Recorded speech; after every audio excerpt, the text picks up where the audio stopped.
സിറിയയിൽ നടന്ന IS ആക്രമണത്തിൽ 3 അമേരിക്കക്കാർ കൊല്ലപ്പെട്ടു. 2 US സൈനികരും ഒരു സിവിലിയൻ ട്രാൻസ്ലേറ്ററുമാണ് കൊല്ലപ്പെട്ടത്. സിറിയൻ സൈന്യത്തിന്റെ നിയന്ത്രണത്തിലുള്ള പ്രദേശത്തല്ല ആക്രമണം നടന്നത്.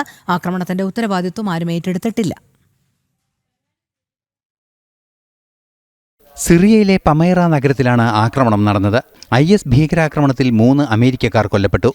2 അമേരിക്കൻ സൈനികരും സൈനികർക്ക് വേണ്ടി പ്രവർത്തിക്കുന്ന ഒരു ദ്വിഭാഷിയുമാണ് കൊല്ലപ്പെട്ടത്. IS ആക്രമണമെന്ന് സ്ഥിരീകരിച്ച ഡൊണാൾഡ് ട്രംപ് കടുത്ത തിരിച്ചടി നൽകുമെന്നും അറിയിച്ചു.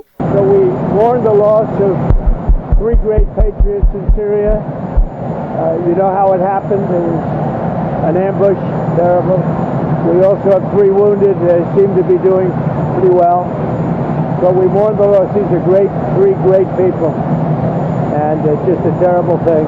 സിറിയൻ സുരക്ഷാ സൈന്യത്തിലെ ജീവനക്കാരാണ് ആക്രമണം നടത്തിയത് എന്നാണ് സൂചന. ആക്രമണത്തിന്റെ ഉത്തരവാദിത്വം ആരും ഏറ്റെടുത്തിട്ടില്ല. സിറിയയിലെ നിലവിലെ ഭരണകൂടം നിയന്ത്രിക്കുന്ന മേഖലയിലല്ല ആക്രമണം നടന്നത്. 3 സൈനികർക്ക് പരിക്കേറ്റതായും അമേരിക്കൻ പ്രസിഡന്റ് അറിയിച്ചു. അഹമ്മദ് അൽ ഷാറയുടെ താൽക്കാലിക സർക്കാരുമായി സഹകരിച്ചുള്ള നീക്കമാണ് അമേരിക്ക സിറിയയിൽ നടത്തുന്നത്.